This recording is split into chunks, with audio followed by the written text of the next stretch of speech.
no culto hoje, né, meus irmãos? Graças a Deus. Sabe, eu sinto muita falta do culto da igreja, da celebração, de ficar perto dos meus irmãos, de olhar nos olhos, de repartir a alma, o coração, a vida. Quando a pessoa se afasta de Deus, a primeira coisa que o diabo rouba, não é tira, viu, irmãos? Rouba dele é o desejo da comunhão e da celebração. É a primeira coisa. Quando você ouve alguém dizer assim, eu vou sair daquela igreja e tal, baixa um pouquinho aqui para mim, o microfone, eu vou sair daquela igreja, ele está com algum pecado. Mas é porque o pastor, 2 ou 3, as pessoas, como Adão, elas fogem, precisam fugir, mas o melhor caminho é resolver. Quem crê, diga amém. As pessoas que estão assistindo com você aí na sua casa, peça para parar. Quem está lá na cozinha, no quarto, para um pouquinho, porque eu creio que Deus tem uma palavra poderosa. Deus tem uma chamada, uma revelação sobrenatural. Quem crê, diga amém. Aleluia. Hoje é noite de revelação, meus irmãos. E eu quero mostrar para todos os irmãos hoje. Nós falamos esse dia sobre imunidade emocional do ponto de vista da Bíblia.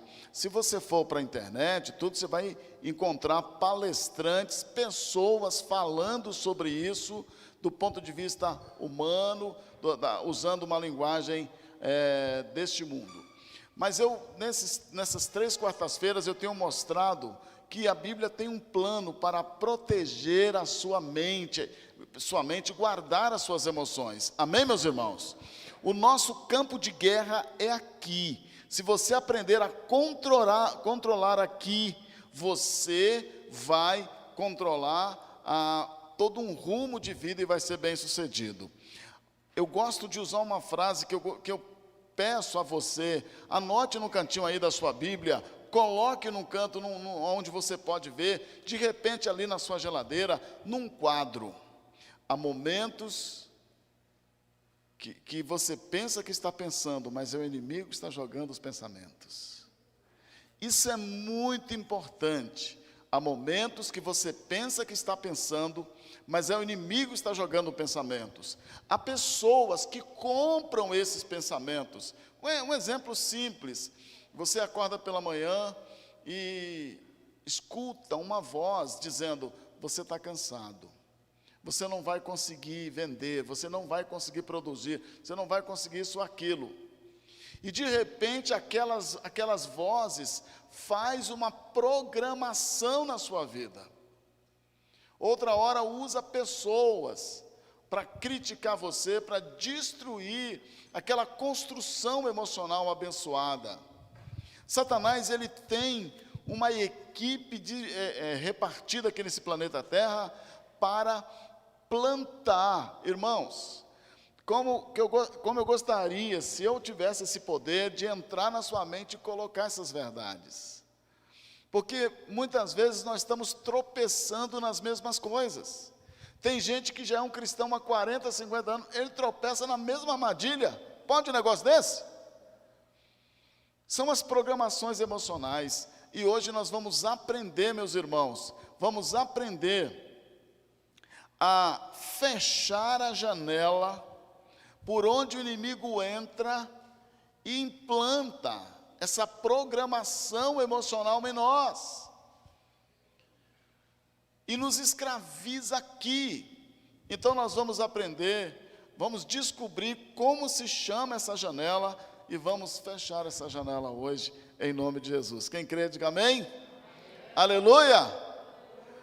Você que tem esse entusiasmo, que saiu da sua casa, que veio hoje para cá, que está aí, online, nos assistindo, participando.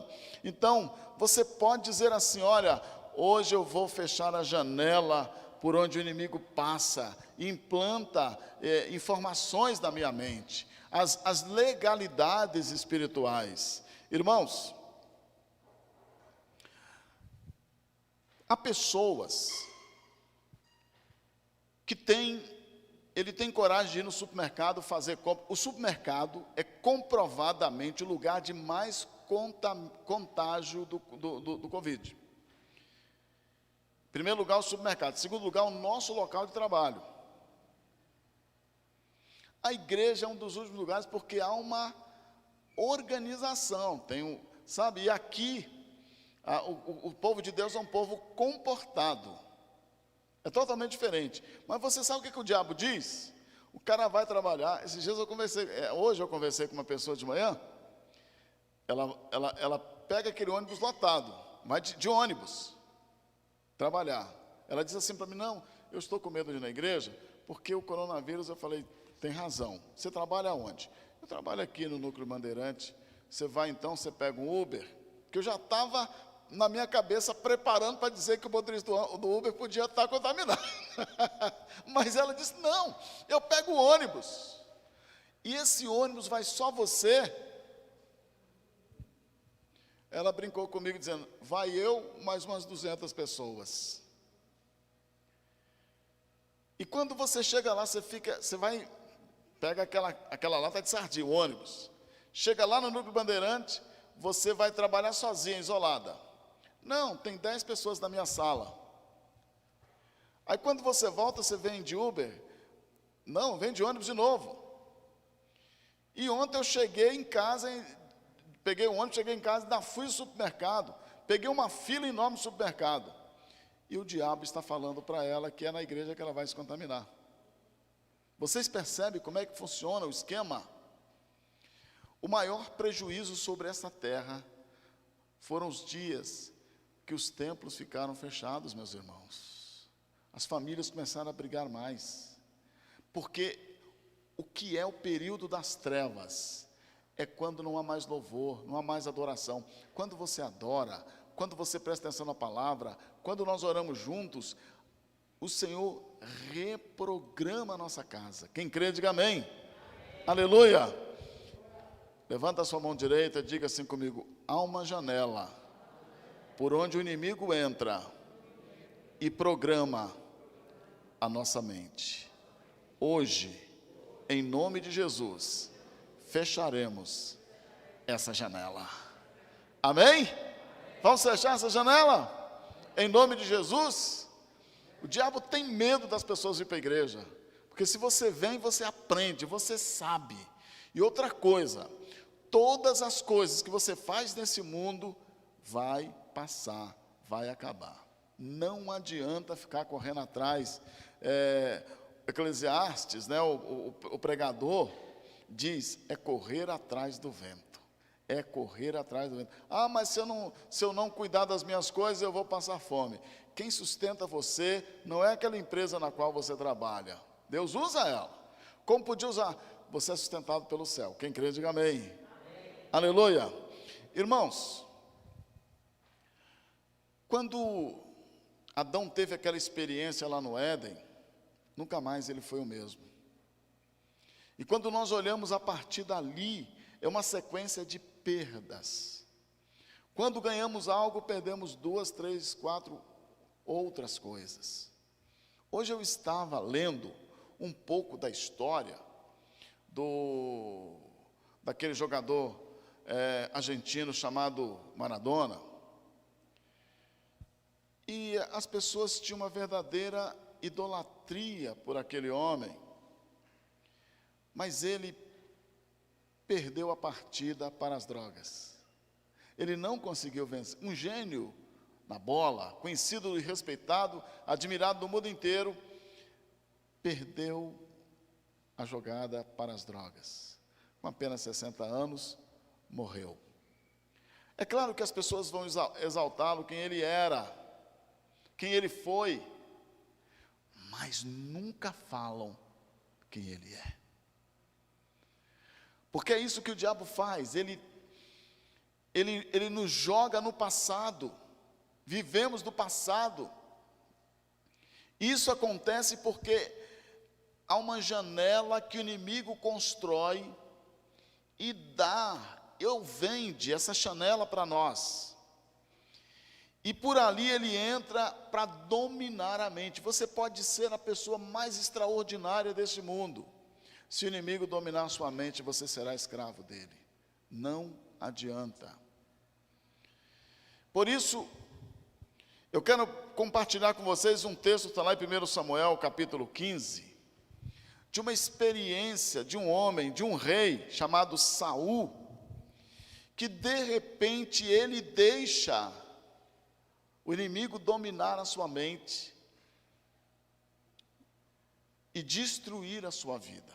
Eu ia falar um pouco sobre Sansão, mas eu vou deixar Sansão depois para outro dia, que eu quero mostrar, depois vamos fazer uma campanha aqui na igreja, que eu vou mostrar que Satanás é um ladrão de vidas, rouba a saúde, rouba a alegria, rouba a tua força, rouba a moral, e nós vamos usar Sansão depois para mostrar isso. Mas lá, eu falei o que, gente? 1 Samuel, capítulo 15, verso de 20 a 23, que eu estou olhando aqui para números, é 1 Samuel, capítulo 15, pega aí o seu aplicativo, a sua Bíblia, nós vamos dar uma olhada em 1 Samuel, capítulo 15, verso de 20 a 23, há uma janela, há uma forma que o diabo inventou, montou engenhosamente para dominar a sua mente e a sua vida. Há muitas pessoas por aí achando que são livres, mas são escravas. Não vão além daquilo que o inimigo permite. E quando ele permite, é porque essas pessoas, sem saber, e às vezes até em nome de Deus, trabalham para o inferno. Então, vamos dar uma olhada lá em 1 Samuel, capítulo 15, verso 20 e 23. 1 Samuel 15, de 20 a 23. Vamos ficar de pé para a gente fazer essa leitura diante do Senhor e abençoar esta palavra, orando em nome de Jesus. 1 Samuel 15, 20 a 23. Então disse Saul a Samuel: pelo contrário, dei ouvido à voz do Senhor, e segui o caminho pelo qual o Senhor me enviou, e trouxe a Agag, rei de Amaleque, e os amalequitas, e os destruí totalmente. Saul falando para Samuel, para o profeta Samuel. Verso 21. Mas o povo tomou o despojo, ovelhas e bois, o melhor designado à destruição, para oferecer ao Senhor, teu Deus, em Gilgal. Porém Samuel disse: tem porventura o Senhor tanto prazer em holocaustos e sacrifício, quanto em que se obedeça a sua palavra? Eis que obedecer é melhor do que sacrificar, e o atender melhor que a gordura de carneiros. Porque a rebelião é como o pecado de feitiçaria, e a obstinação é como idolatria e culto a ídolos do lar. Visto que rejeitaste a palavra do Senhor, ele também te rejeitou a ti, para que não sejas rei. Levanta a sua mão e diga: Senhor Jesus, nos revele a tua palavra de forma profunda, completa e integral. Amém? Para sentar, meus irmãos. O profeta Samuel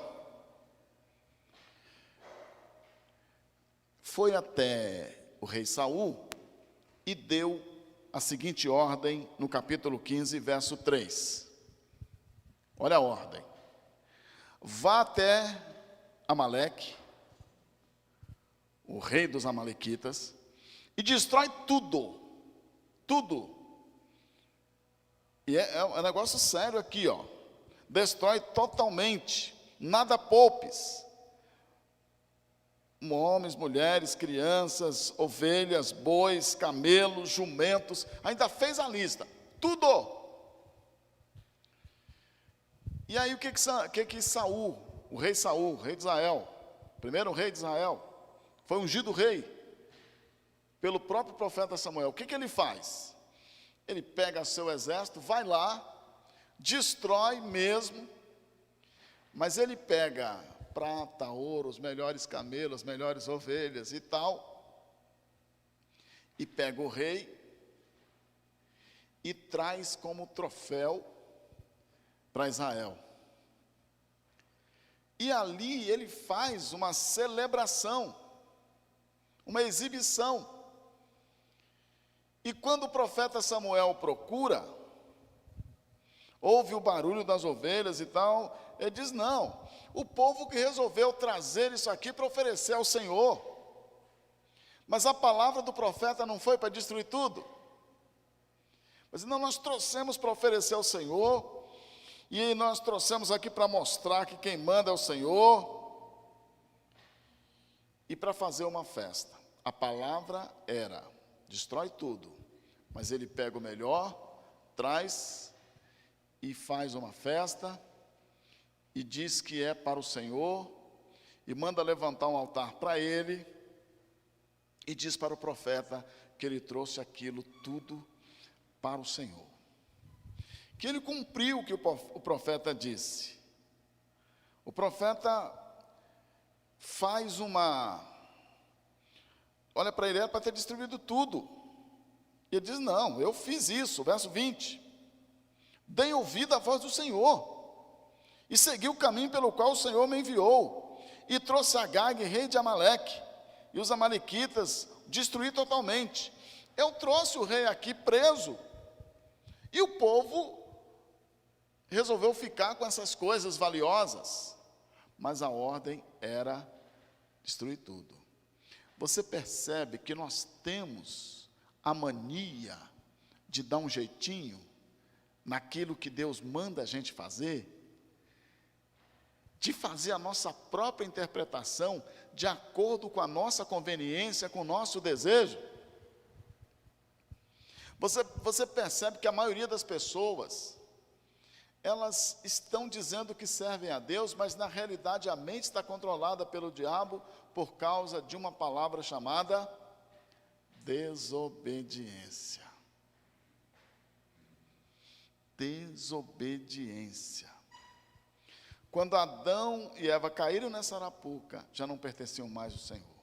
O trono de Deus, meus irmãos, ele é construído em cima de 2 pilares. Quais são? Autoridade e obediência. Fora desses princípios, não existe reino.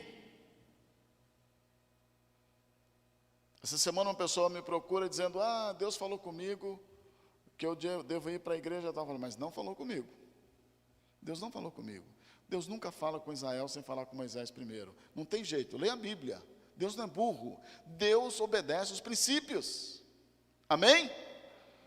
Por isso que há muitas pessoas, muitos reis como Saul, que estão sendo descredenciados no céu, e Deus está levantando pessoas simples, humildes, porque tem caráter de obediência. Quem crê, diga amém?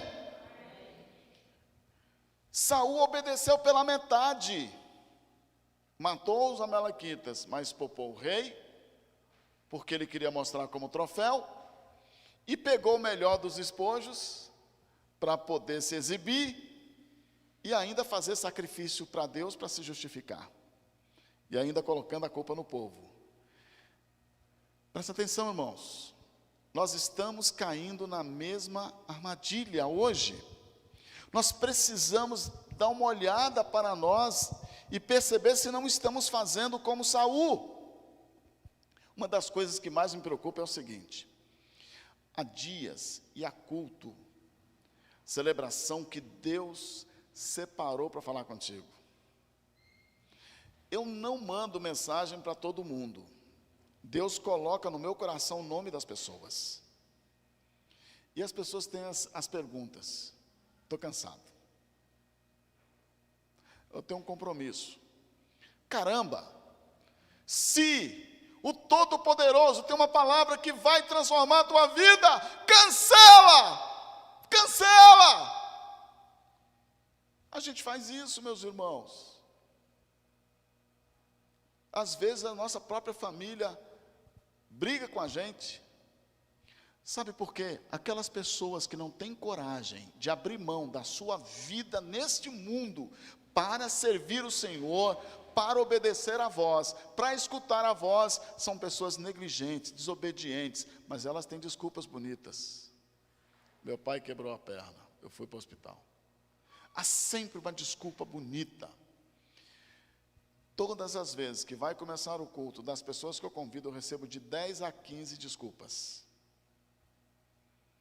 Irmãos, Saul tinha desculpas. E tantos outros. Aquele jovem rico tinha desculpas. Mas o nome é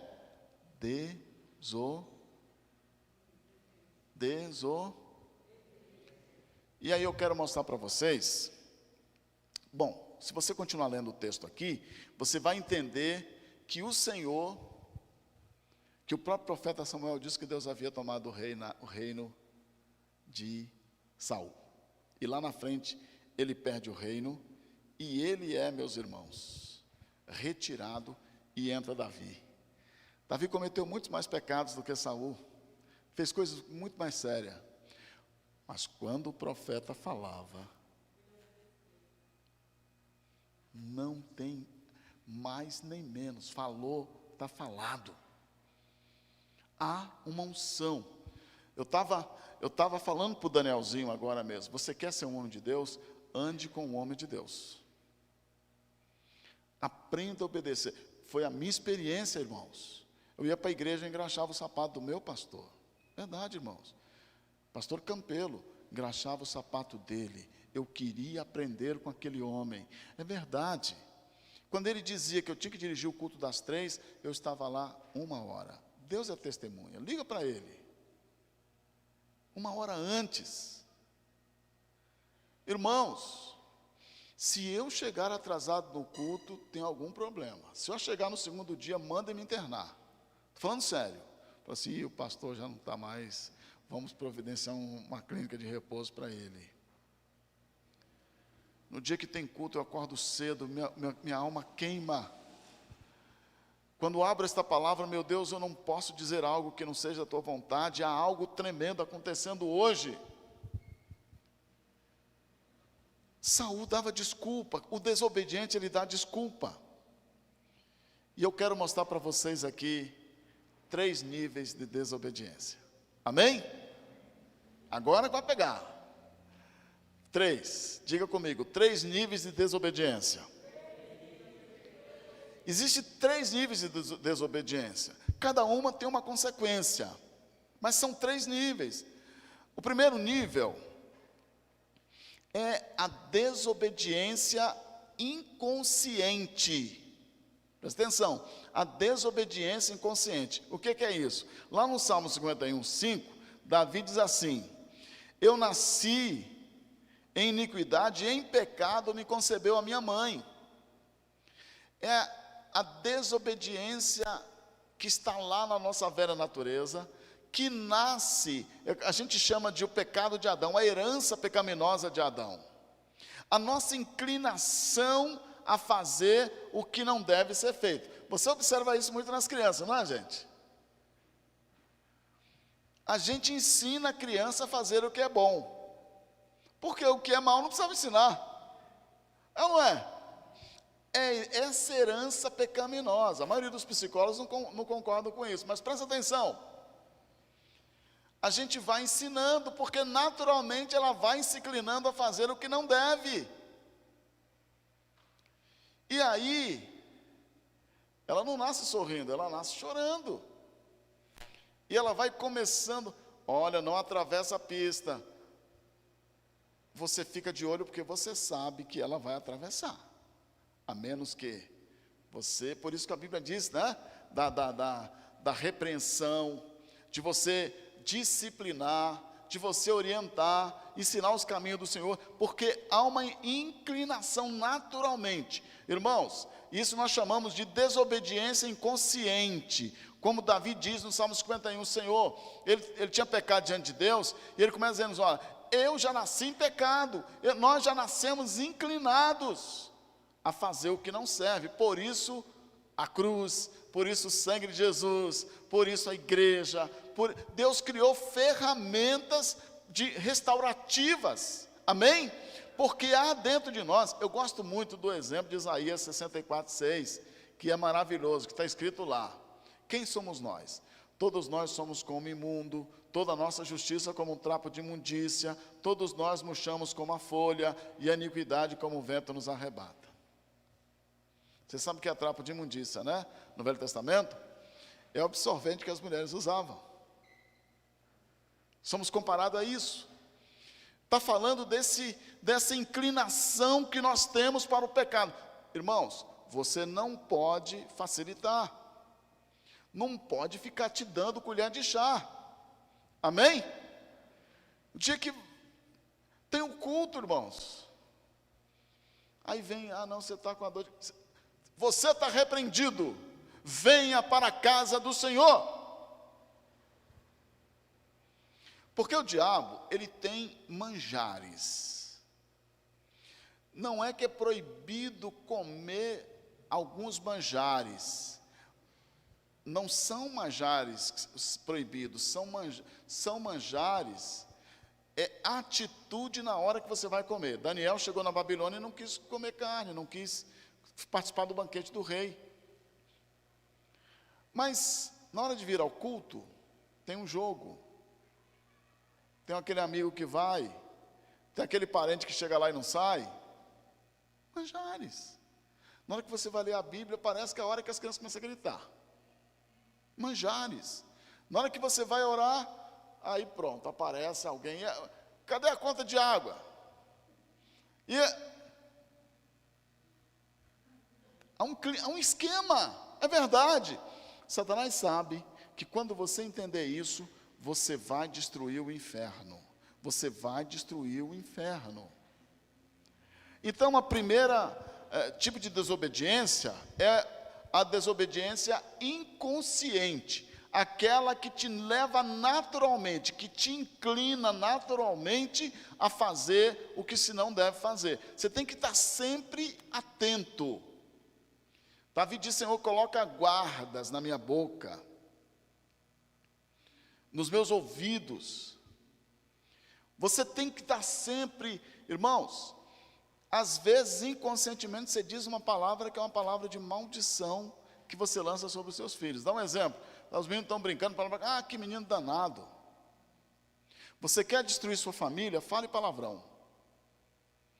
Coloque a palavra maldita na tua boca e lança. A palavra é um forro, é uma vestidura. A palavra, ela não volta vazia. Então, muitos pais ou mães dizem: que menino danado. Demônio. Que menino maligno. Demônio. E vai dizendo outras coisas, de tal forma, meus irmãos, que aquela pessoa está forrada pelo próprio pai com as palavras que o diabo programou na mente. Você precisa prestar atenção. Essa desobediência inconsciente pode trazer consequências terríveis. Às vezes a criança, porque não deu a devida orientação, em vez de estudar, ela ficou assistindo. Aí a mãe diz: não, esse menino é ruim para aprender a ler, ou para aprender a escrever. E a gente vai colocando pejorativos, coisas, e de repente, meus irmãos, inconscientemente nós estamos plantando maldições. E outra coisa, a palavra uma vez falada, não tem como retirar mais.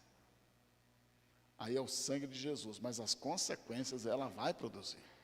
Então, primeiro tipo de desobediência é a desobediência. Jesus dos crentes, qual? Desobediência inconsciente, que você precisa, palavra, um gesto, uma atitude. De repente relaxou, descansou, o inimigo vai. Misericórdia. Então, primeiro nível de desobediência é a desobediência inconsciente. Segundo tipo de desobediência, a desobediência por ignorância. Vamos ver onde é que está escrito isso? 1 Timóteo 1,13. 1 Timóteo 1,13. Obediência por ignorância. Olha o que está escrito aqui, gente. 1 Timóteo 1,13. A mim que no outro tempo era blasfemo e perseguidor, insolente, mas obtive misericórdia, pois o fiz na ignorância da incredulidade. Você conhece a história de Paulo? Saulo, depois Paulo, conhece? Lembra? Você sabe o que Paulo fazia? Paulo, quando era Saulo, ele perseguia a igreja. E na estrada de Damasco, quando ele perseguia a igreja, cai do cavalo, vê Jesus, Saulo, por que você me persegue? Quem é o Senhor? Eu sou Jesus a quem me persegue. E ele era fariseu, da tribo de Benjamim, ele era um homem religioso, conhecia bem o Velho Testamento, cresceu aos pés de Gamaliel, sabia de filosofia, mas Paulo diz aqui que por causa na incredulidade, na sua ignorância, zeloso da lei, mas não entendia a graça em Jesus Cristo.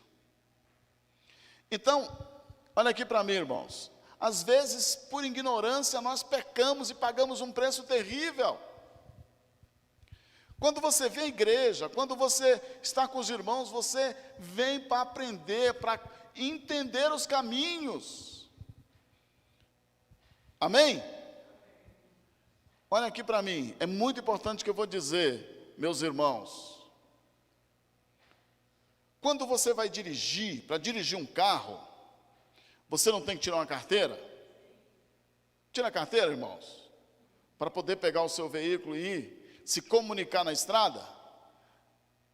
E olha lá que 50 mil pessoas morrem, porque a maioria maus motoristas. Quando você quer ser um dentista, não tem que estudar? Você quer ser um médico? Quer ser um pedreiro? Não tem que aprender o ofício de assentar um tijolo, usar o prumo, usar a colher, fazer as coisas certas? Quando você vai montar um restaurante, que é o caso da irmã Silvânia aqui, que tem um restaurante maravilhoso, se não souber fazer a comida, o povo cai fora. É ou não é, gente? E que ela sabe fazer muito bem, cozinheira de primeira.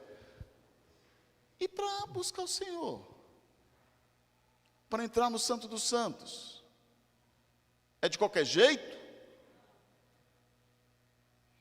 E aí, tem gente que está subindo montes,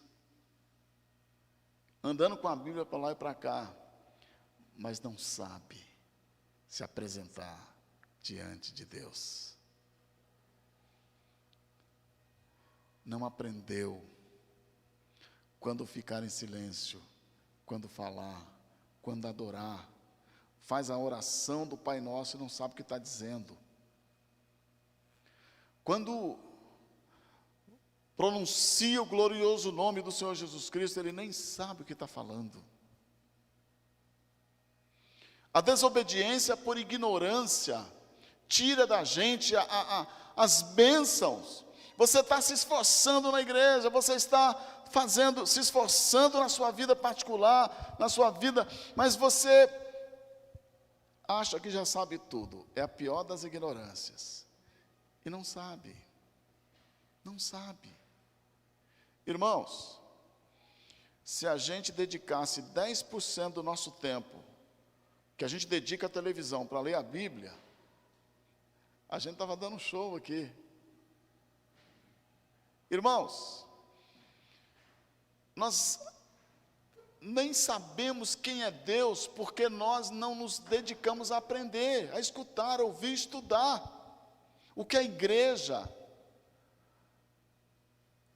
O poder da palavra, a desobediência por ignorância, tira de nós bênçãos tremendas. Quem crê, diga amém. Amém. Aleluia! O Senhor vai mudar. Então, o primeiro tipo de desobediência é a desobediência inconsciente. O segundo tipo de desobediência é a desobediência ignorância. Eu não estou escutando as irmãs falando, estou escutando só os homens. Cadê os homens aí? Quero ouvir um aleluia dos irmãos. Cadê os homens? 1, 2, 3, e...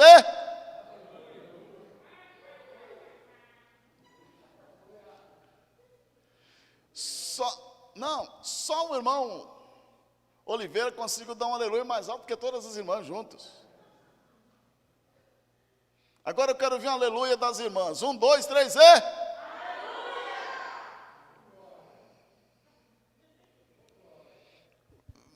Não dá nem para entender. Hein? Mas os homens não. Primeira desobediência é desobediência inconsciente. Mas ela destrói. Eu preciso vigiar. Eu preciso estar atento. O segundo tipo de desobediência é a desobediência por... Eu preciso aprender. Né? Esforça-te no conhecimento. Tenha sede, tenha fome. Pergunte para o seu pastor. Eu, pastor André, minha esposa, pastor André, mestre. Eu sou mais apóstolo, evangelista. A minha esposa é mestre, pastor André. Aproveita, gente. Estamos à disposição. Pergunte, se informe. Pode, meia-noite, liga lá. Né? Esses dias um irmão me perguntou: mas eu vi falando aqui em Atos dos epicureus. O que é epicureus? Né? Ele está certo. A gente tem que explicar. E esses dias alguém falou: não, mas um fulano me falou assim, que eu preciso prestar atenção na soterologia bíblica. Quando a pessoa fala assim, é porque está querendo né, brincar com a cara de alguém, porque você usa termos teológicos. Fui explicar para ele: nós estudamos para isso. Nos preparamos para isso. Amém? Tenha sede, tenha fome. Então, a desobediência por ignorância traz um prejuízo enorme. Mas o terceiro nível de desobediência é pior ainda. É a desobediência declarada, que a Bíblia chama de rebelião. Você sabe que está desobedecendo, mas você não quer consertar. E aí eu vou citar algumas pessoas. Eu já falei de Saul. Saul foi uma desobediência declarada, mas o próprio Lúcifer, o criador da desobediência, Lúcifer significa anjo de luz. Ele se chamava Lúcifer, depois ele se transformou em Satanás, significa adversário. E lá em Isaías capítulo 14, ele diz assim: eu subirei às alturas e serei semelhante ao Altíssimo. Ele desobedeceu declaradamente, ele se rebelou contra o Altíssimo, e o texto diz que ele caiu, foi jogado em trevas. Aqueles que desobedecem declaradamente, meus irmãos, não tem jeito, cai. Não tem jeito.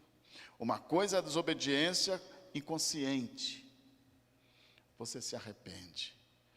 Outra coisa é a desobediência por ignorância, você se arrepende. Mas a desobediência declarada, a rebelião declarada, não tem jeito. Não teve jeito para Judas, não teve jeito para Saul, mesmo sendo rei de Israel. E eu quero mostrar para vocês a história de 3 rapazes, bem intencionados, esforçados, que está lá em Números capítulo 16. Números capítulo 16, eu quero contar a história de 3 rapazes. Eu vou contar rapidinho para os irmãos entenderem o que é desobediência declarada. Rebelião é quando você sabe que é desobediência, você tem consciência que é desobediência, mas mesmo assim você vai em frente e faz. Porque você tem sua própria ideia, sua própria opinião. Muito, muito cuidado. Amém, gente?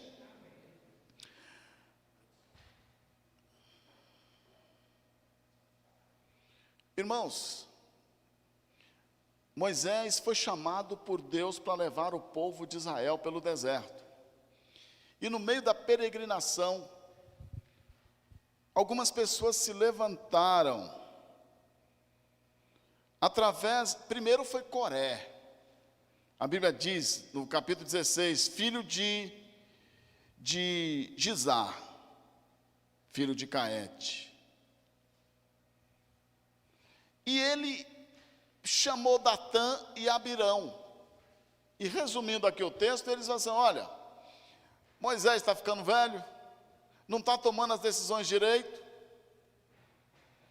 E eles começaram a fazer uma campanha para tirar Moisés do posto que Deus o colocou, meus irmãos.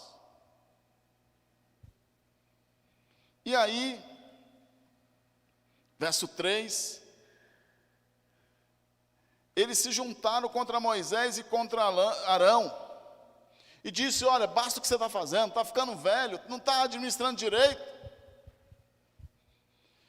E eles então juntam uma grande quantidade de gente ao lado deles, milhares e milhares de pessoas, e monta um esquema para tirar Moisés do seu lugar. É rebelião declarada. Preste atenção, irmãos, olha como isso é sério. Os irmãos creem que quem colocou o pastor André, quem me colocou aqui não foi o Senhor? Se o Senhor não achar mais graça do nosso trabalho, os irmãos acham que Deus tem poder para nos tirar?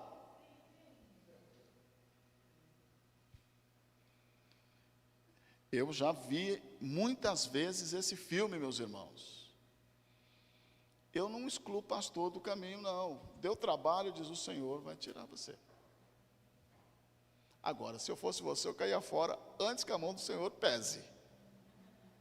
Ah, não, porque o Senhor é ditador. Gente, já enfrentamos cada uma. Esses dias uma mocinha parou bem ali, disse para o pastor André, porque o senhor não me visita, não sei o quê. Eu fui lá não sei quantas vezes. Eu ofereci psicólogo, ofereci para pagar no meu bolso. E ela chega para o pastor dela, que ora, que chora por ela e se rebela. Irmãos, graças a Deus se fosse eu sou meio assim, o sangue mais quente, sabe, irmãos? Porque eu já vi o fim dessa gente, meus irmãos. Misericórdia. Tem pessoas que eu falo, olha, não resta mais sacrifício. Irmãos, tem pessoas que eu amo tanto, e o Senhor diz, não visite, não evangelize, não jogue as minhas pérolas, porque o pecado de rebelião está na sua casa. Já houve vezes de eu parar meu carro na rua, Deus sabe o que eu estou dizendo para vocês, parar meu carro na rua, o Senhor me deu a oportunidade de ir lá, eu quero conversar, pode ir embora. Quando a rebelião, a desobediência é declarada, é consciente, não há mais sacrifício a ser feito. Precisa ir embora. Coré, Datã e Abirão, eles se levantaram contra Moisés, porque viam muitos defeitos em Moisés, e certamente Moisés tinha. Miriam também viu, né? Vocês conhecem a história de Miriam, irmã de Moisés?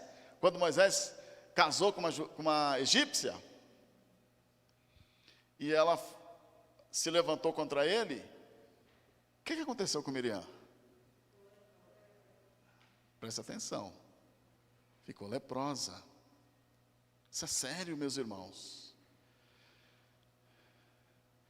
Os meus pastores, aqueles a quem Deus, eu estou falando de pastores de verdade, viu, irmão? Não estou falando de demônios disfarçados, não. Eu estou falando de pastores, de pastoras, de pessoas que têm unção.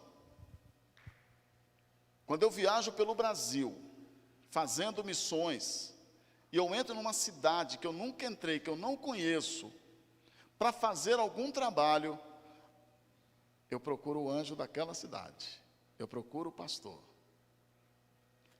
E sabe o que eu faço? Eu levo uma oferta para ele. E peço conselho e autorização para entrar ali e fazer o trabalho. Quem viajar comigo vai observar. Observa. Porque eu entendo que há uma unção de autoridade sobre ele. Eu não estou ali para criticar ele, há uma unção de autoridade sobre ele. E se eu quebrar isso, não rompe esse ministério que a gente faz, que o Senhor nos abençoa tanto. Aleluia! Alguém pergunta, qual é o segredo de dar certo? Toda vez que você faz um projeto, acaba mesmo com dificuldade, mesmo com pandemia, é porque nós obedecemos às autoridades instituídas por Deus. A gente não discute isso. Quem crê, diga amém. Coré, Datã e Abirão se levantaram contra aquele a quem Deus constituiu líder daquele povo. E sabe o que aconteceu? Verso 31. E aconteceu que, acabando ele de falar todas essas palavras, a terra debaixo dele se fendeu, abriu sua boca e os tragou com as suas casas, como também a todos os homens que pertenciam a Coré e a todos os seus bens. Eles e todos os que lhe pertenciam desceram vivos ao abismo. A terra os cobriu, pereceram no meio da congregação. Percebeu aí? Aquela pessoa que desobedece declaradamente, que se rebela, não há esperança. Não adianta você ir atrás. Não, vamos para a igreja. Não adianta. Ele sabe o que tem que fazer. Conhece o seu pastor, mas ele se envereda pela sua justiça pessoal, toma o lugar de Deus e quer fazer do jeito que ele quer. Irmãos, estas pessoas não há esperança. Aquele que desobedece por inconsciência e por ignorância, o arrependimento cura e restaura. Mas o declarado rebelde, como o Senhor falou aqui como Samuel falou, a desobediência é como o pecado de feitiçaria e como o pecado da idolatria. Aquele que desobedece declaradamente, ele é como idólatra e feiticeiro, não tem parte com Deus. Mas fez uma obra linda, é casa na areia. Mas fez um lindo trabalho, até ali Deus abençoou, mas dali para frente, quem se lembra da história de Geazi? Hein? Não? Se lembra não? Quem lembra de Geazi? Irmãos, só para dar um exemplo aqui rápido, você se lembra de Geazi? Geazi era auxiliar de Eliseu, você lembra disso? Geazi viu coisas maravilhosas, mas um dia lá vai Naamã, leproso. Naamã era um auxiliar direto do rei, um general, e ele vai até o profeta Eliseu, porque alguém que era de Israel, que estava lá como escravo, falou para ele, uma menina, vai lá. E a primeira coisa que o profeta fez quando ele chegou, diz assim, dá 7 mergulhos no Rio Jordão. Tá bom? Não foi isso? Você lembra? Você vai ser curado. O que ele queria era trazer a unção da obediência, meus irmãos. Você é curado quando você obedece. Você é abençoado quando você obedece. Escreve aí no fundo, do lado da sua Bíblia. Deus não está interessado no quanto você faz. Ele está interessado no quanto você obedece. Quem crê, diga amém. E, enfim, Geazi, aí ele queria dar muitas roupas festivais, prata, ouro para Eliseu. Mas Eliseu, o reino não está à venda. Quem crê, diga amém. E quando ele estava voltando, Geazi foi, falou, não, o meu senhor falou para o senhor dar um negócio aí para nós. E ele deu. E quando chegou em casa, o profeta disse, eu estava em espírito te acompanhando. E a lepra que foi tirada do general Naamã, passou para Geazi. A rebeldia declarada, a desobediência declarada. Ela coloca uma lepra, destrói, não há esperança. Se Deus chamou você para adorar, e você declaradamente diz, se Deus chamou você para evangelizar, e declaradamente, não, eu tenho outras coisas, rebeldia declarada. Se Deus chamou você, quando eu abri mão da minha vida profissional, meu pai me chamou de vagabundo, mas eu sabia que Deus tinha me chamado. Nós estamos à disposição do Senhor, amém, gente? Em que nível de desobediência você está? Olha, Preste atenção.